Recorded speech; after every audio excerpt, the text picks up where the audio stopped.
안녕하세요. 마음의 지도를 그려나가는 시간, 지금부터 시작합니다. 나르시시스트라는 말을 들으면 어떤 이미지가 떠오르시나요? 아마 대부분은 목소리가 크고 거만하며 때로는 과도하게 매력적인 사람을 상상할 겁니다. 하지만 만약 당신이 그런 사람과 결혼한 상태라면 현실은 전혀 다른 이야기일 수 있습니다.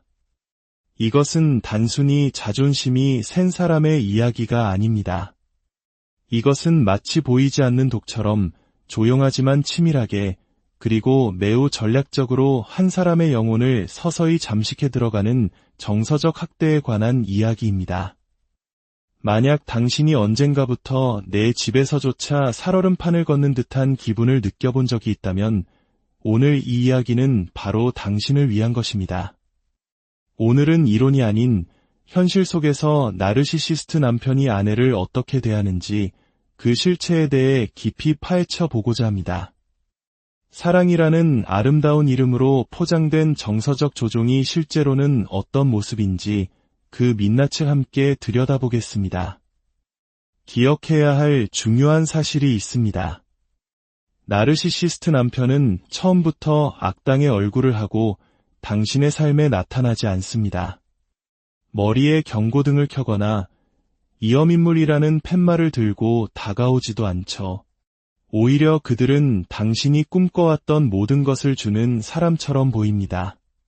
끊임없는 관심, 폭풍 같은 칭찬, 그리고 당신을 세상의 모든 위험으로부터 지켜줄 것만 같은 든든함까지. 그들은 헌신적이고 다정하며 완벽해 보입니다. 하지만 여기서 가장 중요한 단어는 바로 보인다는 것입니다. 겉으로 그렇게 보일 뿐이라는 뜻이죠. 관계의 시작은 그야말로 강렬합니다. 그들은 러브바밍, 즉 사랑의 폭격을 쏟아붓습니다. 쉴 새 없이 울리는 메시지, 상상을 초월하는 선물 공세, 그리고 마치 당신의 영혼을 꿰뚫어보는 듯한 달콤한 칭찬들. 당신은 자신이 특별하게 선택받았고 드디어 누군가에게 온전히 이해받는 느낌, 어쩌면 구원받은 것 같은 기분마저 들게 됩니다. 자연스럽게 당신은 마음의 문을 활짝 열고 당신의 모든 것을 투자하며 이 관계가 진짜라고 굳게 믿게 됩니다. 이토록 뜨거운 사랑을 거부할 사람이 어디 있겠습니까? 하지만 이 모든 것은 사실 거대한 덫의 시작입니다. 관계 초기의 그 강렬함은 진정한 교감에서 비롯된 것이 아닙니다. 그것은 철저히 계산된 연기이자 당신을 올가매기 위한 미끼입니다.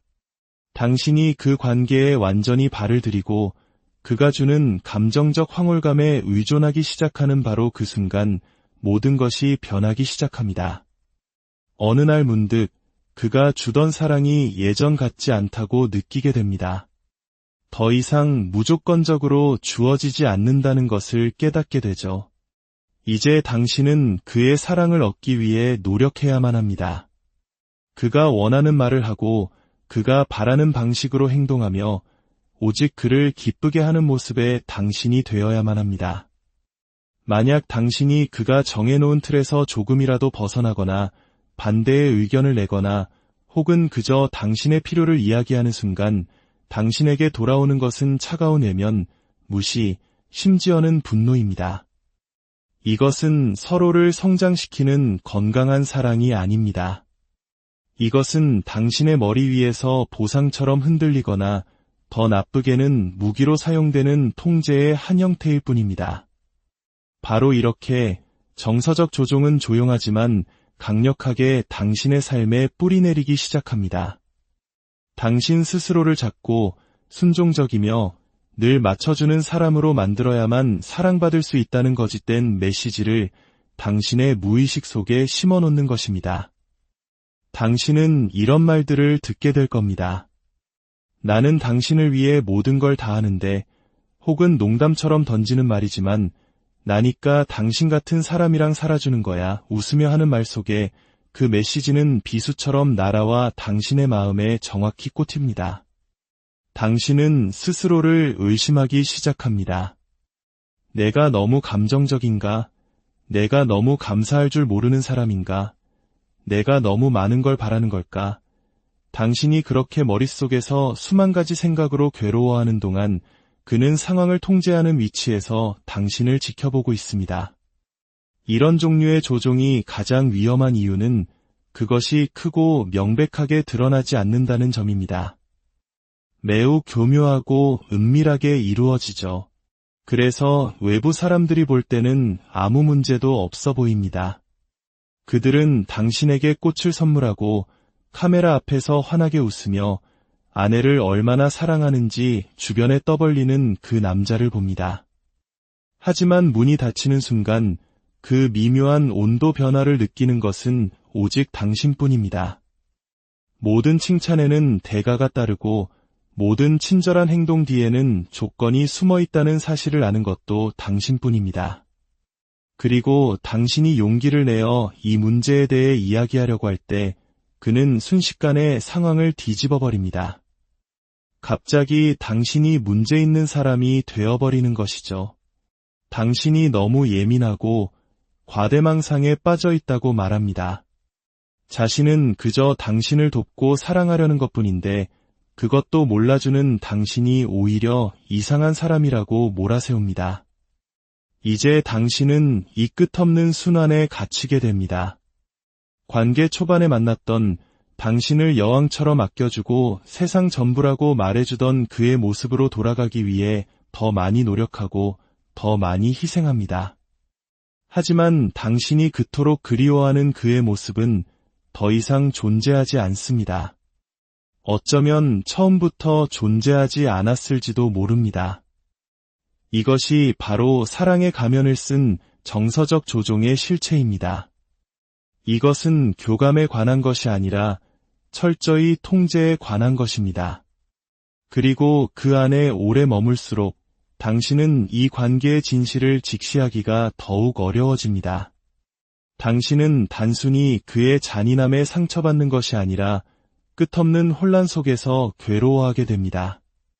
당신이 믿었던 관계가 사실은 존재하지 않았다는 슬픔, 그리고 혹시 내가 더 잘했다면, 더 사랑했다면, 조금만 덜 예민하게 굴었다면 그가 예전으로 돌아오지 않을까 하는 헛된 희망. 바로 그 희망이 당신을 그 자리에 주저앉게 만들고 당신의 입을 막아버리는 것입니다. 하지만 이것 하나만은 분명히 말씀드리고 싶습니다.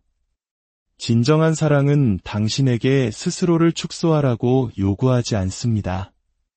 당신에게 침묵을 강요하지도 않습니다.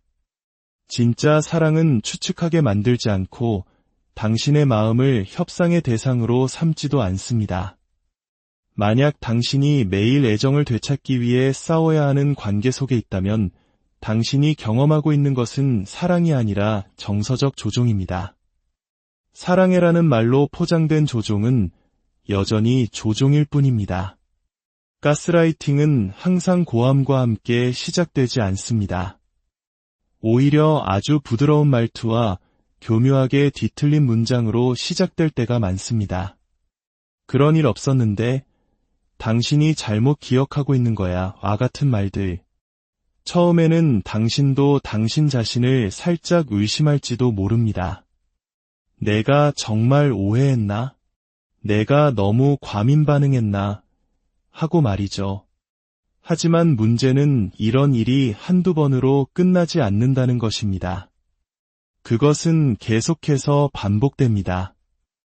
결국 당신은 당신 자신의 기억보다 그의 버전의 현실을 더 신뢰하게 될 때까지 계속됩니다.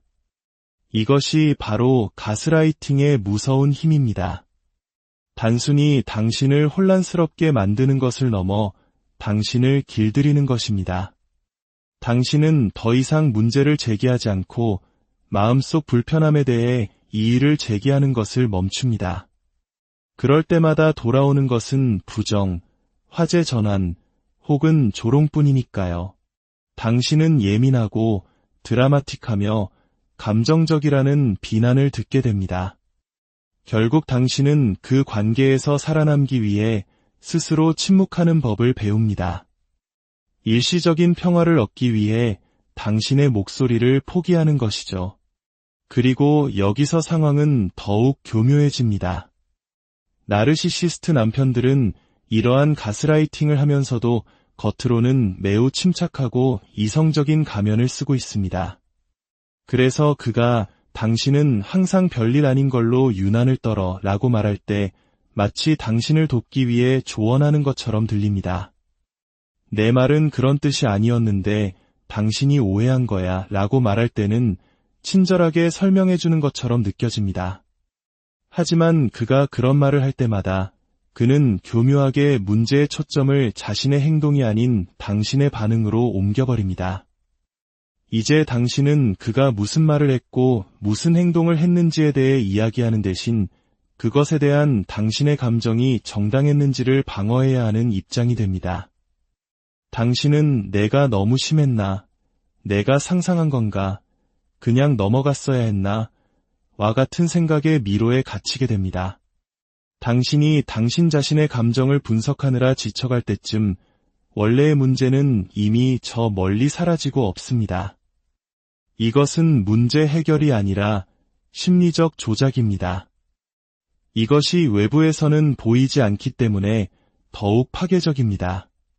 다른 사람들은 그를 매력적이고 합리적이며 심지어 감성 지능이 높은 사람이라고 생각할지도 모릅니다.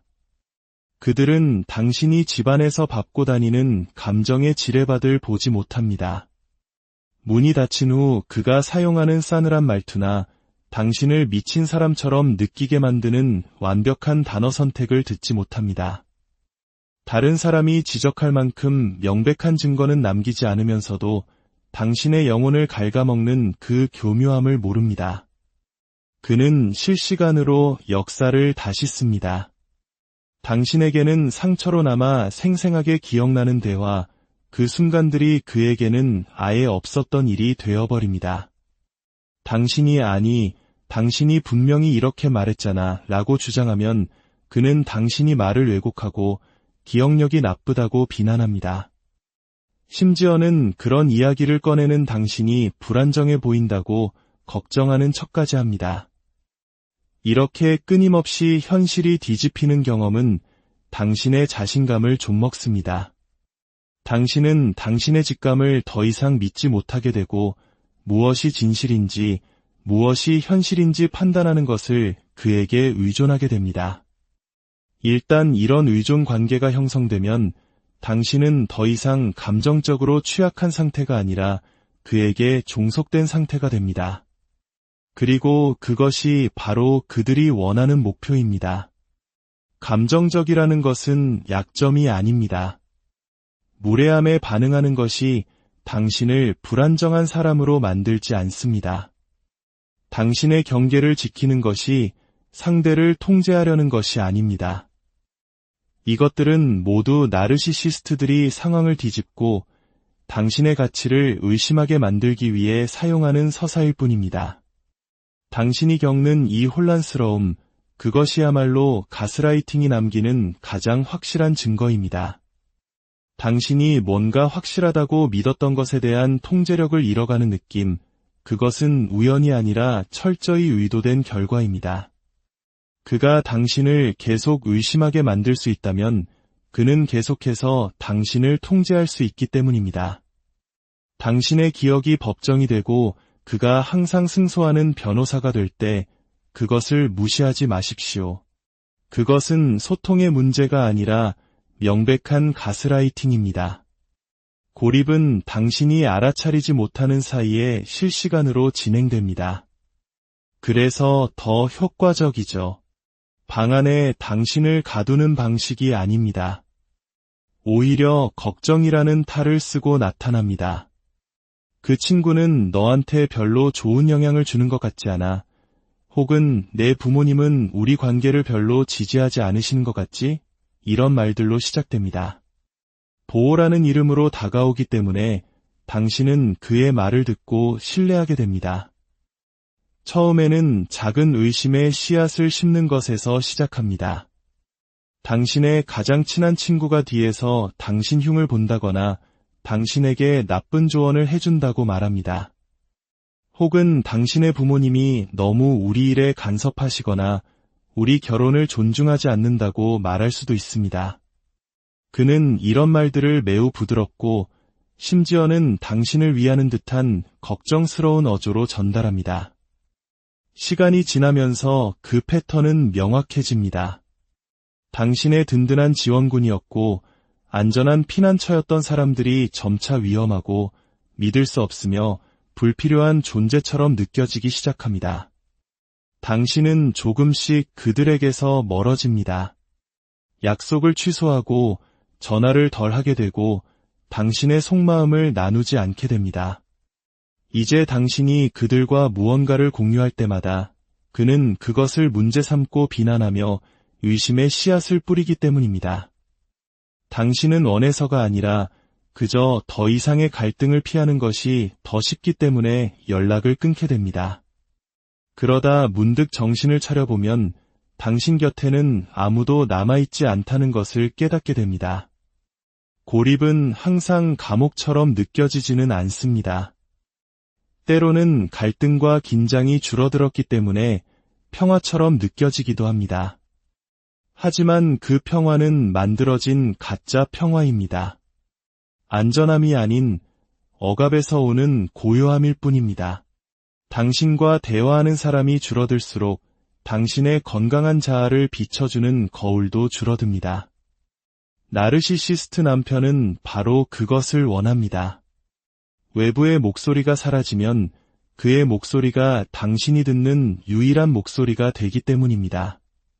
당신의 자존감, 가치, 그리고 현실을 형성하는 유일한 목소리가 되는 것입니다. 어느 날 갑자기 관계에 문제가 생겼을 때 당신이 기댈 곳은 아무도 없습니다. 위로와 확인을 받기 위해 당신은 다시 그에게로 돌아가야 합니다. 당신을 그토록 불안정하게 만들었던 바로 그 사람에게 말이죠. 이것은 해를 가하는 사람에게서 유일한 위안을 얻어야 하는 닫힌 시스템을 만듭니다. 이 덫에 갇히면 그 관계를 떠나는 것은 상상조차 하기 힘들어집니다. 그는 더 이상 당신의 파트너가 아니라 당신의 세상 전체가 되어버렸기 때문입니다. 모든 문제의 원인이 당신에게로 돌아오는 경험. 나르시시스트와 결혼 생활을 할 때 책임 전가는 단순한 습관이 아닙니다. 그것은 어떤 대가를 치르더라도 자신의 완벽한 이미지를 보호하기 위한 생존 시스템입니다. 문제가 생기면 그는 절대로 미안해, 내 잘못이야 라고 말하지 않습니다. 대신 그는 당신이 그렇게만 안 했어도 내가 화내지 않았을 거잖아. 혹은 당신이 너무 예민하게 구니까 상황이 이렇게 된 거야 라고 말하며 책임을 당신에게 떠넘깁니다. 이것이 반복되면 당신은 항상 사과하는 사람이 됩니다.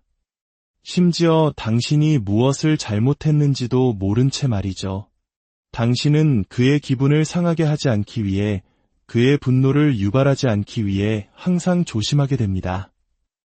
이것이 바로 당신의 자존감을 파괴하는 가장 효과적인 방법입니다. 당신은 항상 부족하고 잘못하고 있으며 모든 문제의 원인이라는 느낌 속에서 살아가게 됩니다. 그들은 애정과 침묵을 무기로 사용합니다. 당신이 그의 말을 잘 들을 때 그는 세상에서 가장 다정한 사람이 됩니다. 하지만 당신이 그의 기대를 저버리는 순간 그는 차가운 벽으로 돌변합니다. 당신의 메시지에 답장하지 않고 당신의 말을 무시하며 당신을 투명 인간 취급합니다. 이 침묵의 벌은 당신을 불안하게 만들고 당신이 용서받을 수 있을지 입을 다물고 있었어야 했는지 고민하게 만듭니다. 그래서 다음번에는 당신은 정말로 침묵하게 될지도 모릅니다. 그렇게 당신은 관계 속에서 서서히 사라져갑니다. 당신의 목소리는 작아지고 당신의 필요는 사소한 것이 되며 그런데도 그는 그것을 사랑이라고 부릅니다.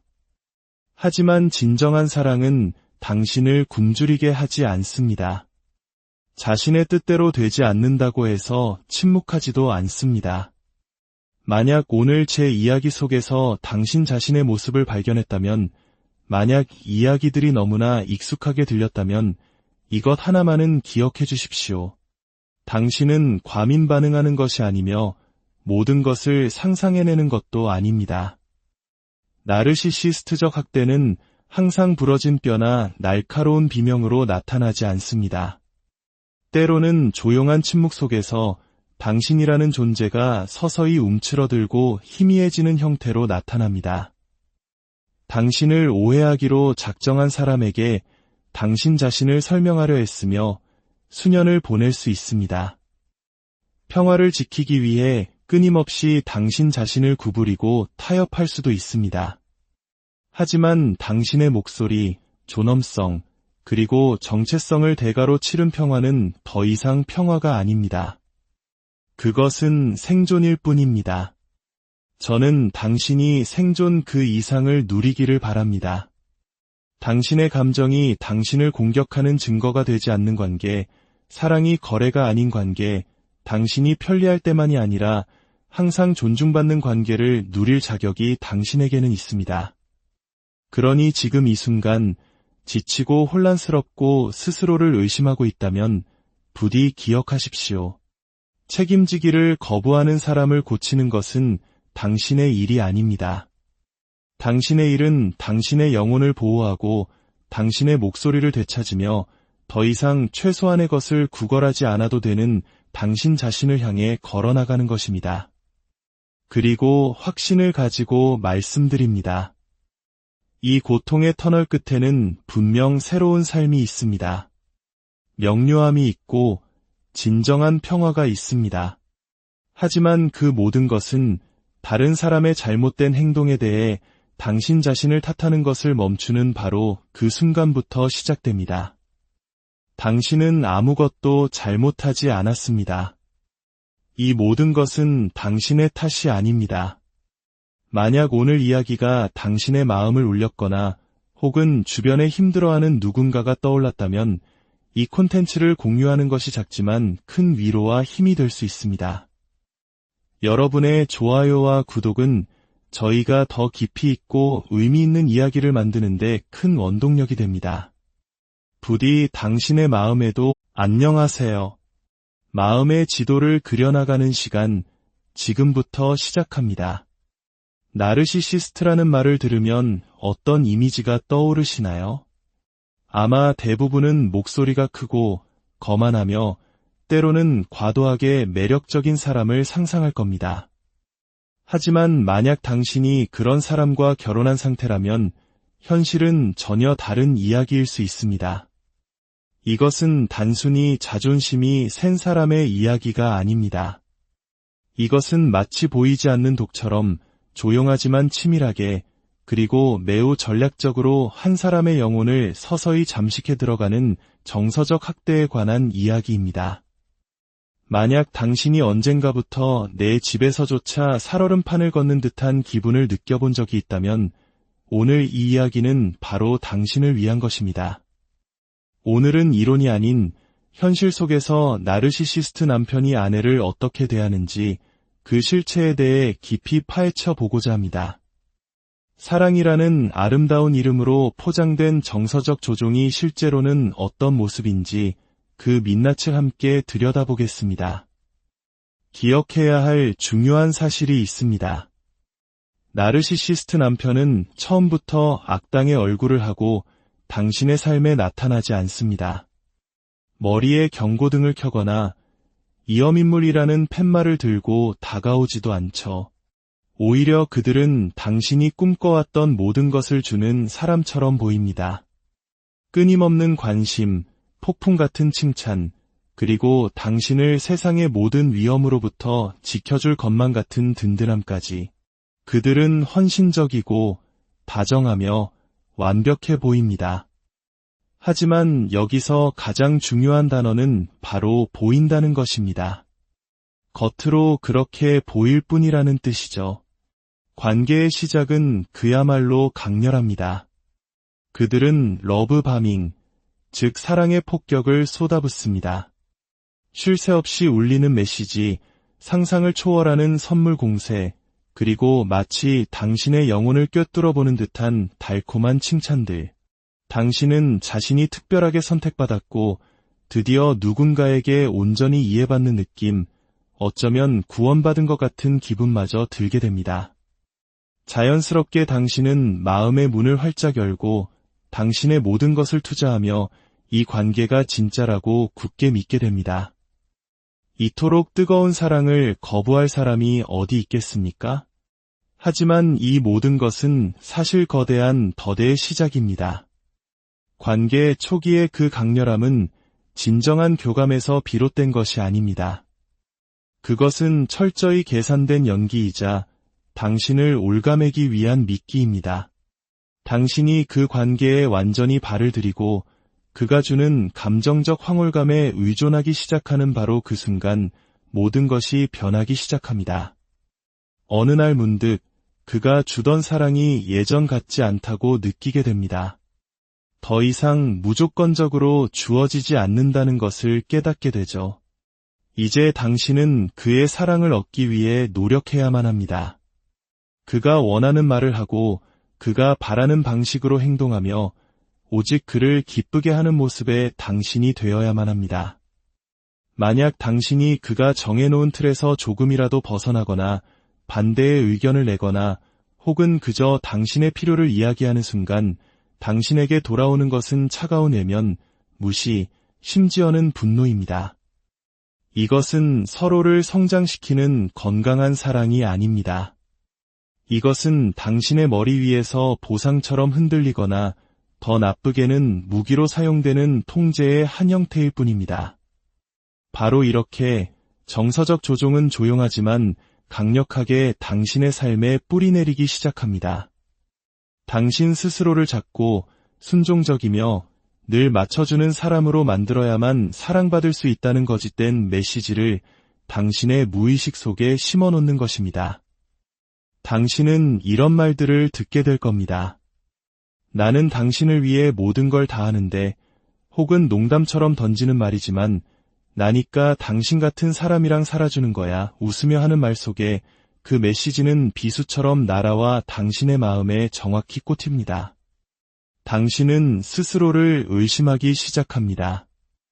내가 너무 감정적인가? 내가 너무 감사할 줄 모르는 사람인가?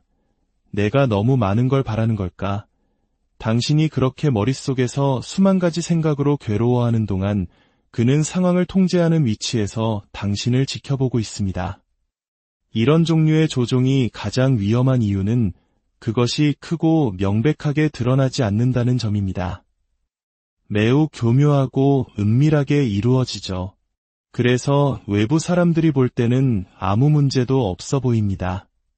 그들은 당신에게 꽃을 선물하고 카메라 앞에서 환하게 웃으며 아내를 얼마나 사랑하는지 주변에 떠벌리는 그 남자를 봅니다. 하지만 문이 닫히는 순간 그 미묘한 온도 변화를 느끼는 것은 오직 당신뿐입니다. 모든 칭찬에는 대가가 따르고 모든 친절한 행동 뒤에는 조건이 숨어 있다는 사실을 아는 것도 당신뿐입니다. 그리고 당신이 용기를 내어 이 문제에 대해 이야기하려고 할 때 그는 순식간에 상황을 뒤집어 버립니다. 갑자기 당신이 문제 있는 사람이 되어버리는 것이죠. 당신이 너무 예민하고 과대망상에 빠져 있다고 말합니다. 자신은 그저 당신을 돕고 사랑하려는 것뿐인데 그것도 몰라주는 당신이 오히려 이상한 사람이라고 몰아세웁니다. 이제 당신은 이 끝없는 순환에 갇히게 됩니다. 관계 초반에 만났던 당신을 여왕처럼 아껴주고 세상 전부라고 말해주던 그의 모습으로 돌아가기 위해 더 많이 노력하고 더 많이 희생합니다. 하지만 당신이 그토록 그리워하는 그의 모습은 더 이상 존재하지 않습니다. 어쩌면 처음부터 존재하지 않았을지도 모릅니다. 이것이 바로 사랑의 가면을 쓴 정서적 조종의 실체입니다. 이것은 교감에 관한 것이 아니라 철저히 통제에 관한 것입니다. 그리고 그 안에 오래 머물수록 당신은 이 관계의 진실을 직시하기가 더욱 어려워집니다. 당신은 단순히 그의 잔인함에 상처받는 것이 아니라 끝없는 혼란 속에서 괴로워하게 됩니다. 당신이 믿었던 관계가 사실은 존재하지 않았다는 슬픔, 그리고 혹시 내가 더 잘했다면, 더 사랑했다면, 조금만 덜 예민하게 굴었다면 그가 예전으로 돌아오지 않을까 하는 헛된 희망. 바로 그 희망이 당신을 그 자리에 주저앉게 만들고 당신의 입을 막아버리는 것입니다. 하지만 이것 하나만은 분명히 말씀드리고 싶습니다. 진정한 사랑은 당신에게 스스로를 축소하라고 요구하지 않습니다. 당신에게 침묵을 강요하지도 않습니다. 진짜 사랑은 추측하게 만들지 않고 당신의 마음을 협상의 대상으로 삼지도 않습니다. 만약 당신이 매일 애정을 되찾기 위해 싸워야 하는 관계 속에 있다면 당신이 경험하고 있는 것은 사랑이 아니라 정서적 조종입니다. 사랑해라는 말로 포장된 조종은 여전히 조종일 뿐입니다. 가스라이팅은 항상 고함과 함께 시작되지 않습니다. 오히려 아주 부드러운 말투와 교묘하게 뒤틀린 문장으로 시작될 때가 많습니다. 그런 일 없었는데, 당신이 잘못 기억하고 있는 거야 와 같은 말들. 처음에는 당신도 당신 자신을 살짝 의심할지도 모릅니다. 내가 정말 오해했나? 내가 너무 과민 반응했나? 하고 말이죠. 하지만 문제는 이런 일이 한두 번으로 끝나지 않는다는 것입니다. 그것은 계속해서 반복됩니다. 결국 당신은 당신 자신의 기억보다 그의 버전의 현실을 더 신뢰하게 될 때까지 계속됩니다. 이것이 바로 가스라이팅의 무서운 힘입니다. 단순히 당신을 혼란스럽게 만드는 것을 넘어 당신을 길들이는 것입니다. 당신은 더 이상 문제를 제기하지 않고 마음속 불편함에 대해 이의를 제기하는 것을 멈춥니다. 그럴 때마다 돌아오는 것은 부정, 화제 전환, 혹은 조롱뿐이니까요. 당신은 예민하고 드라마틱하며 감정적이라는 비난을 듣게 됩니다. 결국 당신은 그 관계에서 살아남기 위해 스스로 침묵하는 법을 배웁니다. 일시적인 평화를 얻기 위해 당신의 목소리를 포기하는 것이죠. 그리고 여기서 상황은 더욱 교묘해집니다. 나르시시스트 남편들은 이러한 가스라이팅을 하면서도 겉으로는 매우 침착하고 이성적인 가면을 쓰고 있습니다. 그래서 그가 당신은 항상 별일 아닌 걸로 유난을 떨어 라고 말할 때 마치 당신을 돕기 위해 조언하는 것처럼 들립니다. 내 말은 그런 뜻이 아니었는데 당신이 오해한 거야 라고 말할 때는 친절하게 설명해 주는 것처럼 느껴집니다. 하지만 그가 그런 말을 할 때마다 그는 교묘하게 문제의 초점을 자신의 행동이 아닌 당신의 반응으로 옮겨버립니다. 이제 당신은 그가 무슨 말을 했고 무슨 행동을 했는지에 대해 이야기하는 대신 그것에 대한 당신의 감정이 정당했는지를 방어해야 하는 입장이 됩니다.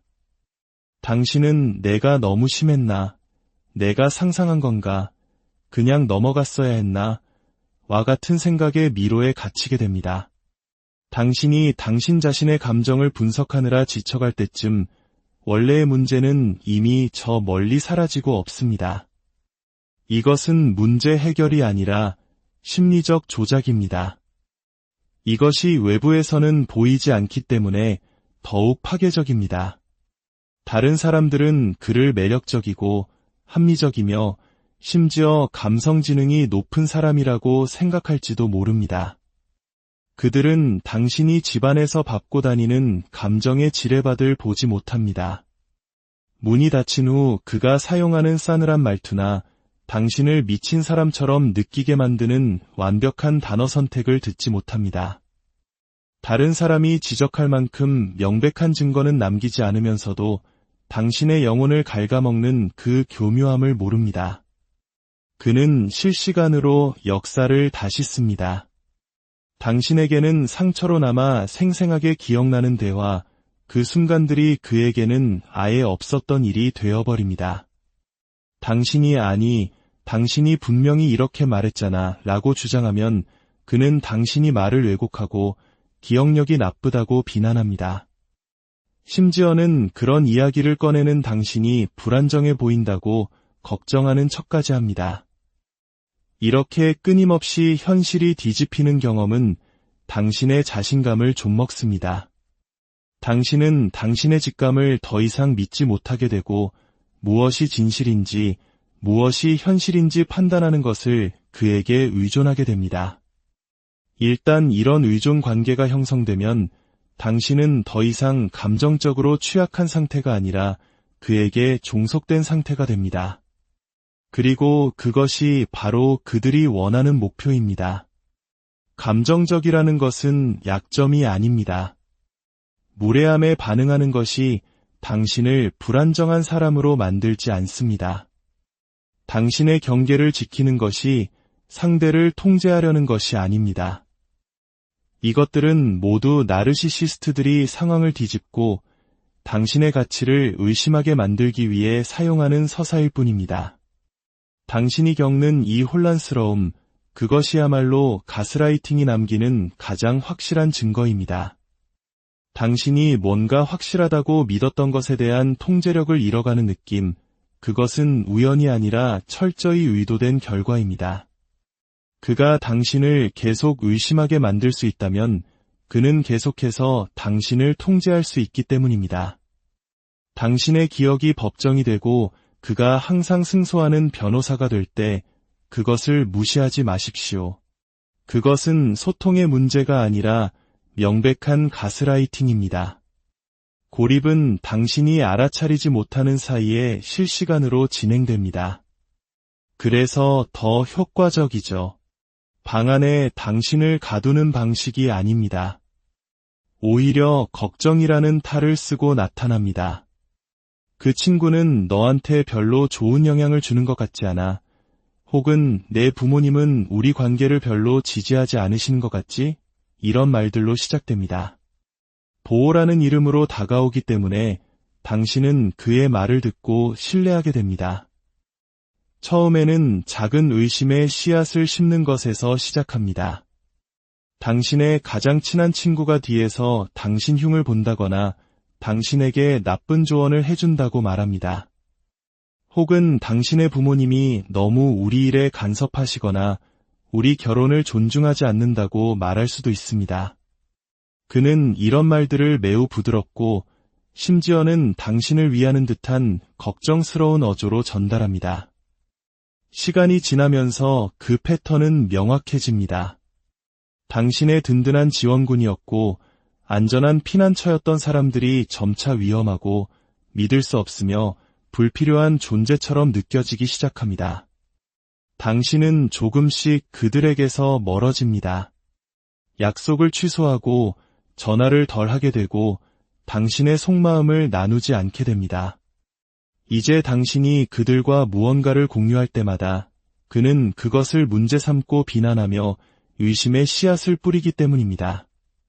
당신은 원해서가 아니라 그저 더 이상의 갈등을 피하는 것이 더 쉽기 때문에 연락을 끊게 됩니다. 그러다 문득 정신을 차려보면 당신 곁에는 아무도 남아있지 않다는 것을 깨닫게 됩니다. 고립은 항상 감옥처럼 느껴지지는 않습니다. 때로는 갈등과 긴장이 줄어들었기 때문에 평화처럼 느껴지기도 합니다. 하지만 그 평화는 만들어진 가짜 평화입니다. 안전함이 아닌 억압에서 오는 고요함일 뿐입니다. 당신과 대화하는 사람이 줄어들수록 당신의 건강한 자아를 비춰주는 거울도 줄어듭니다. 나르시시스트 남편은 바로 그것을 원합니다. 외부의 목소리가 사라지면 그의 목소리가 당신이 듣는 유일한 목소리가 되기 때문입니다. 당신의 자존감, 가치, 그리고 현실을 형성하는 유일한 목소리가 되는 것입니다. 어느 날 갑자기 관계에 문제가 생겼을 때 당신이 기댈 곳은 아무도 없습니다. 위로와 확인을 받기 위해 당신은 다시 그에게로 돌아가야 합니다. 당신을 그토록 불안정하게 만들었던 바로 그 사람에게 말이죠. 이것은 해를 가하는 사람에게서 유일한 위안을 얻어야 하는 닫힌 시스템을 만듭니다. 이 덫에 갇히면 그 관계를 떠나는 것은 상상조차 하기 힘들어집니다. 그는 더 이상 당신의 파트너가 아니라 당신의 세상 전체가 되어버렸기 때문입니다. 모든 문제의 원인이 당신에게로 돌아오는 경험.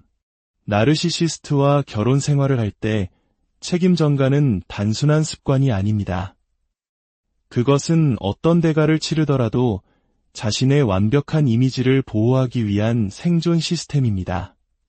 문제가 생기면 그는 절대로 미안해, 내 잘못이야 라고 말하지 않습니다. 대신 그는 당신이 그렇게만 안 했어도 내가 화내지 않았을 거잖아. 혹은 당신이 너무 예민하게 구니까 상황이 이렇게 된 거야 라고 말하며 책임을 당신에게 떠넘깁니다. 이것이 반복되면 당신은 항상 사과하는 사람이 됩니다. 심지어 당신이 무엇을 잘못했는지도 모른 채 말이죠. 당신은 그의 기분을 상하게 하지 않기 위해, 그의 분노를 유발하지 않기 위해 항상 조심하게 됩니다. 이것이 바로 당신의 자존감을 파괴하는 가장 효과적인 방법입니다. 당신은 항상 부족하고 잘못하고 있으며 모든 문제의 원인이라는 느낌 속에서 살아가게 됩니다. 그들은 애정과 침묵을 무기로 사용합니다. 당신이 그의 말을 잘 들을 때 그는 세상에서 가장 다정한 사람이 됩니다. 하지만 당신이 그의 기대를 저버리는 순간 그는 차가운 벽으로 돌변합니다. 당신의 메시지에 답장하지 않고 당신의 말을 무시하며 당신을 투명 인간 취급합니다. 이 침묵의 벌은 당신을 불안하게 만들고 당신이 용서받을 수 있을지 입을 다물고 있었어야 했는지 고민하게 만듭니다. 그래서 다음번에는 당신은 정말로 침묵하게 될지도 모릅니다. 그렇게 당신은 관계 속에서 서서히 사라져갑니다. 당신의 목소리는 작아지고 당신의 필요는 사소한 것이 되며 그런데도 그는 그것을 사랑이라고 부릅니다. 하지만 진정한 사랑은 당신을 굶주리게 하지 않습니다. 자신의 뜻대로 되지 않는다고 해서 침묵하지도 않습니다. 만약 오늘 제 이야기 속에서 당신 자신의 모습을 발견했다면, 만약 이야기들이 너무나 익숙하게 들렸다면 이것 하나만은 기억해 주십시오. 당신은 과민 반응하는 것이 아니며 모든 것을 상상해내는 것도 아닙니다. 나르시시스트적 학대는 항상 부러진 뼈나 날카로운 비명으로 나타나지 않습니다. 때로는 조용한 침묵 속에서 당신이라는 존재가 서서히 움츠러들고 희미해지는 형태로 나타납니다. 당신을 오해하기로 작정한 사람에게 당신 자신을 설명하려 했으며 수년을 보낼 수 있습니다. 평화를 지키기 위해 끊임없이 당신 자신을 구부리고 타협할 수도 있습니다. 하지만 당신의 목소리, 존엄성, 그리고 정체성을 대가로 치른 평화는 더 이상 평화가 아닙니다. 그것은 생존일 뿐입니다. 저는 당신이 생존 그 이상을 누리기를 바랍니다. 당신의 감정이 당신을 공격하는 증거가 되지 않는 관계, 사랑이 거래가 아닌 관계, 당신이 편리할 때만이 아니라 항상 존중받는 관계를 누릴 자격이 당신에게는 있습니다. 그러니 지금 이 순간 지치고 혼란스럽고 스스로를 의심하고 있다면 부디 기억하십시오. 책임지기를 거부하는 사람을 고치는 것은 당신의 일이 아닙니다. 당신의 일은 당신의 영혼을 보호하고 당신의 목소리를 되찾으며 더 이상 최소한의 것을 구걸하지 않아도 되는 당신 자신을 향해 걸어나가는 것입니다. 그리고 확신을 가지고 말씀드립니다. 이 고통의 터널 끝에는 분명 새로운 삶이 있습니다.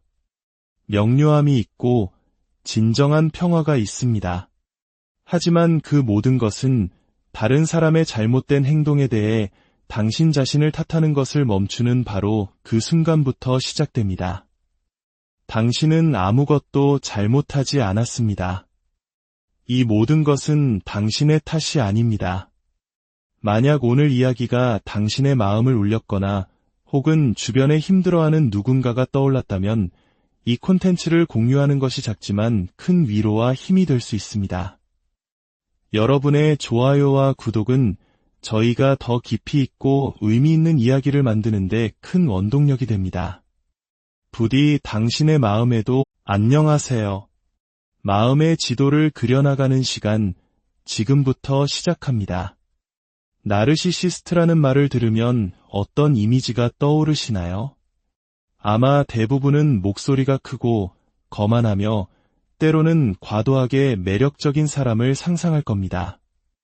하지만 만약 당신이 그런 사람과 결혼한 상태라면 현실은 전혀 다른 이야기일 수 있습니다. 이것은 단순히 자존심이 센 사람의 이야기가 아닙니다. 이것은 마치 보이지 않는 독처럼 조용하지만 치밀하게 그리고 매우 전략적으로 한 사람의 영혼을 서서히 잠식해 들어가는 정서적 학대에 관한 이야기입니다. 만약 당신이 언젠가부터 내 집에서조차 살얼음판을 걷는 듯한 기분을 느껴본 적이 있다면 오늘 이 이야기는 바로 당신을 위한 것입니다. 오늘은 이론이 아닌 현실 속에서 나르시시스트 남편이 아내를 어떻게 대하는지 그 실체에 대해 깊이 파헤쳐 보고자 합니다. 사랑이라는 아름다운 이름으로 포장된 정서적 조종이 실제로는 어떤 모습인지 그 민낯을 함께 들여다보겠습니다. 기억해야 할 중요한 사실이 있습니다. 나르시시스트 남편은 처음부터 악당의 얼굴을 하고 당신의 삶에 나타나지 않습니다. 머리에 경고등을 켜거나 위험인물이라는 팻말을 들고 다가오지도 않죠. 오히려 그들은 당신이 꿈꿔왔던 모든 것을 주는 사람처럼 보입니다. 끊임없는 관심, 폭풍 같은 칭찬, 그리고 당신을 세상의 모든 위험으로부터 지켜줄 것만 같은 든든함까지. 그들은 헌신적이고 다정하며 완벽해 보입니다. 하지만 여기서 가장 중요한 단어는 바로 보인다는 것입니다. 겉으로 그렇게 보일 뿐이라는 뜻이죠. 관계의 시작은 그야말로 강렬합니다. 그들은 러브바밍, 즉 사랑의 폭격을 쏟아붓습니다. 쉴 새 없이 울리는 메시지, 상상을 초월하는 선물 공세, 그리고 마치 당신의 영혼을 꿰뚫어보는 듯한 달콤한 칭찬들. 당신은 자신이 특별하게 선택받았고 드디어 누군가에게 온전히 이해받는 느낌, 어쩌면 구원받은 것 같은 기분마저 들게 됩니다. 자연스럽게 당신은 마음의 문을 활짝 열고 당신의 모든 것을 투자하며 이 관계가 진짜라고 굳게 믿게 됩니다. 이토록 뜨거운 사랑을 거부할 사람이 어디 있겠습니까? 하지만 이 모든 것은 사실 거대한 덫의 시작입니다. 관계 초기의 그 강렬함은 진정한 교감에서 비롯된 것이 아닙니다. 그것은 철저히 계산된 연기이자 당신을 올가매기 위한 미끼입니다. 당신이 그 관계에 완전히 발을 들이고 그가 주는 감정적 황홀감에 의존하기 시작하는 바로 그 순간 모든 것이 변하기 시작합니다. 어느 날 문득 그가 주던 사랑이 예전 같지 않다고 느끼게 됩니다. 더 이상 무조건적으로 주어지지 않는다는 것을 깨닫게 되죠. 이제 당신은 그의 사랑을 얻기 위해 노력해야만 합니다. 그가 원하는 말을 하고 그가 바라는 방식으로 행동하며 오직 그를 기쁘게 하는 모습에 당신이 되어야만 합니다. 만약 당신이 그가 정해놓은 틀에서 조금이라도 벗어나거나 반대의 의견을 내거나 혹은 그저 당신의 필요를 이야기하는 순간 당신에게 돌아오는 것은 차가운 외면, 무시, 심지어는 분노입니다. 이것은 서로를 성장시키는 건강한 사랑이 아닙니다. 이것은 당신의 머리 위에서 보상처럼 흔들리거나 더 나쁘게는 무기로 사용되는 통제의 한 형태일 뿐입니다. 바로 이렇게 정서적 조종은 조용하지만 강력하게 당신의 삶에 뿌리내리기 시작합니다. 당신 스스로를 잡고 순종적이며 늘 맞춰주는 사람으로 만들어야만 사랑받을 수 있다는 거짓된 메시지를 당신의 무의식 속에 심어놓는 것입니다. 당신은 이런 말들을 듣게 될 겁니다. 나는 당신을 위해 모든 걸 다 하는데, 혹은 농담처럼 던지는 말이지만, 나니까 당신 같은 사람이랑 살아주는 거야 웃으며 하는 말 속에 그 메시지는 비수처럼 날아와 당신의 마음에 정확히 꽂힙니다. 당신은 스스로를 의심하기 시작합니다. 내가 너무 감정적인가? 내가 너무 감사할 줄 모르는 사람인가? 내가 너무 많은 걸 바라는 걸까? 당신이 그렇게 머릿속에서 수만 가지 생각으로 괴로워하는 동안 그는 상황을 통제하는 위치에서 당신을 지켜보고 있습니다. 이런 종류의 조종이 가장 위험한 이유는 그것이 크고 명백하게 드러나지 않는다는 점입니다. 매우 교묘하고 은밀하게 이루어지죠. 그래서 외부 사람들이 볼 때는 아무 문제도 없어 보입니다. 그들은 당신에게 꽃을 선물하고 카메라 앞에서 환하게 웃으며 아내를 얼마나 사랑하는지 주변에 떠벌리는 그 남자를 봅니다. 하지만 문이 닫히는 순간 그 미묘한 온도 변화를 느끼는 것은 오직 당신뿐입니다.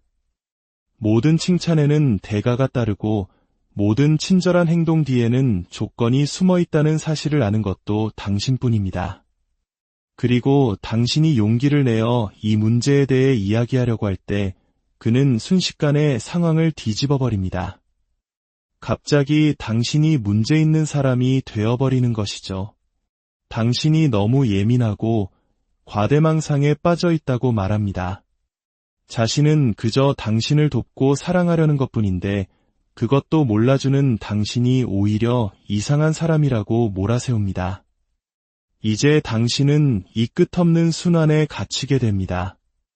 관계 초반에 만났던 당신을 여왕처럼 아껴주고 세상 전부라고 말해주던 그의 모습으로 돌아가기 위해 더 많이 노력하고 더 많이 희생합니다.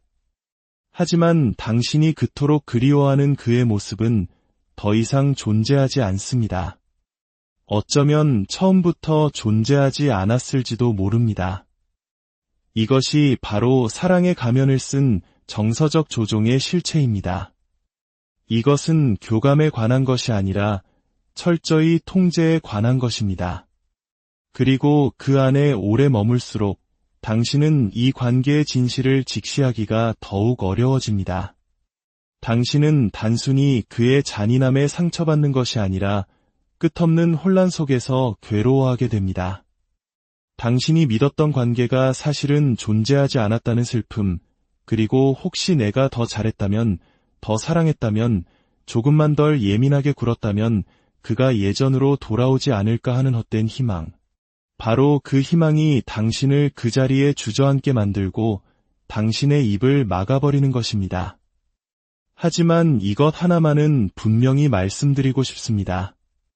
진정한 사랑은 당신에게 스스로를 축소하라고 요구하지 않습니다. 당신에게 침묵을 강요하지도 않습니다. 진짜 사랑은 추측하게 만들지 않고 당신의 마음을 협상의 대상으로 삼지도 않습니다. 만약 당신이 매일 애정을 되찾기 위해 싸워야 하는 관계 속에 있다면 당신이 경험하고 있는 것은 사랑이 아니라 정서적 조종입니다. 사랑해라는 말로 포장된 조종은 여전히 조종일 뿐입니다. 가스라이팅은 항상 고함과 함께 시작되지 않습니다. 오히려 아주 부드러운 말투와 교묘하게 뒤틀린 문장으로 시작될 때가 많습니다. 그런 일 없었는데, 당신이 잘못 기억하고 있는 거야, 와 같은 말들. 처음에는 당신도 당신 자신을 살짝 의심할지도 모릅니다. 내가 정말 오해했나? 내가 너무 과민 반응했나? 하고 말이죠. 하지만 문제는 이런 일이 한두 번으로 끝나지 않는다는 것입니다. 그것은 계속해서 반복됩니다. 결국 당신은 당신 자신의 기억보다 그의 버전의 현실을 더 신뢰하게 될 때까지 계속됩니다. 이것이 바로 가스라이팅의 무서운 힘입니다. 단순히 당신을 혼란스럽게 만드는 것을 넘어 당신을 길들이는 것입니다. 당신은 더 이상 문제를 제기하지 않고 마음속 불편함에 대해 이의를 제기하는 것을 멈춥니다. 그럴 때마다 돌아오는 것은 부정, 화제 전환, 혹은 조롱뿐이니까요. 당신은 예민하고 드라마틱하며 감정적이라는 비난을 듣게 됩니다. 결국 당신은 그 관계에서 살아남기 위해 스스로 침묵하는 법을 배웁니다. 일시적인 평화를 얻기 위해 당신의 목소리를 포기하는 것이죠. 그리고 여기서 상황은 더욱 교묘해집니다. 나르시시스트 남편들은 이러한 가스라이팅을 하면서도 겉으로는 매우 침착하고 이성적인 가면을 쓰고 있습니다. 그래서 그가 당신은 항상 별일 아닌 걸로 유난을 떨어 라고 말할 때 마치 당신을 돕기 위해 조언하는 것처럼 들립니다. 내 말은 그런 뜻이 아니었는데 당신이 오해한 거야 라고 말할 때는 친절하게 설명해 주는 것처럼 느껴집니다. 하지만 그가 그런 말을 할 때마다 그는 교묘하게 문제의 초점을 자신의 행동이 아닌 당신의 반응으로 옮겨버립니다. 이제 당신은 그가 무슨 말을 했고 무슨 행동을 했는지에 대해 이야기하는 대신 그것에 대한 당신의 감정이 정당했는지를 방어해야 하는 입장이 됩니다. 당신은 내가 너무 심했나? 내가 상상한 건가? 그냥 넘어갔어야 했나? 와 같은 생각에 미로에 갇히게 됩니다. 당신이 당신 자신의 감정을 분석하느라 지쳐갈 때쯤 원래의 문제는 이미 저 멀리 사라지고 없습니다. 이것은 문제 해결이 아니라 심리적 조작입니다. 이것이 외부에서는 보이지 않기 때문에 더욱 파괴적입니다. 다른 사람들은 그를 매력적이고 합리적이며 심지어 감성 지능이 높은 사람이라고 생각할지도 모릅니다. 그들은 당신이 집안에서 밟고 다니는 감정의 지뢰밭을 보지 못합니다. 문이 닫힌 후 그가 사용하는 싸늘한 말투나 당신을 미친 사람처럼 느끼게 만드는 완벽한 단어 선택을 듣지 못합니다. 다른 사람이 지적할 만큼 명백한 증거는 남기지 않으면서도 당신의 영혼을 갉아먹는 그 교묘함을 모릅니다. 그는 실시간으로 역사를 다시 씁니다. 당신에게는 상처로 남아 생생하게 기억나는 대화, 그 순간들이 그에게는 아예 없었던 일이 되어버립니다. 당신이 분명히 이렇게 말했잖아 라고 주장하면 그는 당신이 말을 왜곡하고 기억력이 나쁘다고 비난합니다. 심지어는 그런 이야기를 꺼내는 당신이 불안정해 보인다고 걱정하는 척까지 합니다. 이렇게 끊임없이 현실이 뒤집히는 경험은 당신의 자신감을 좀먹습니다. 당신은 당신의 직감을 더 이상 믿지 못하게 되고 무엇이 진실인지 무엇이 현실인지 판단하는 것을 그에게 의존하게 됩니다. 일단 이런 의존 관계가 형성되면 당신은 더 이상 감정적으로 취약한 상태가 아니라 그에게 종속된 상태가 됩니다. 그리고 그것이 바로 그들이 원하는 목표입니다. 감정적이라는 것은 약점이 아닙니다. 무례함에 반응하는 것이 당신을 불안정한 사람으로 만들지 않습니다. 당신의 경계를 지키는 것이 상대를 통제하려는 것이 아닙니다. 이것들은 모두 나르시시스트들이 상황을 뒤집고 당신의 가치를 의심하게 만들기 위해 사용하는 서사일 뿐입니다. 당신이 겪는 이 혼란스러움, 그것이야말로 가스라이팅이 남기는 가장 확실한 증거입니다. 당신이 뭔가 확실하다고 믿었던 것에 대한 통제력을 잃어가는 느낌, 그것은 우연이 아니라 철저히 의도된 결과입니다. 그가 당신을 계속 의심하게 만들 수 있다면 그는 계속해서 당신을 통제할 수 있기 때문입니다.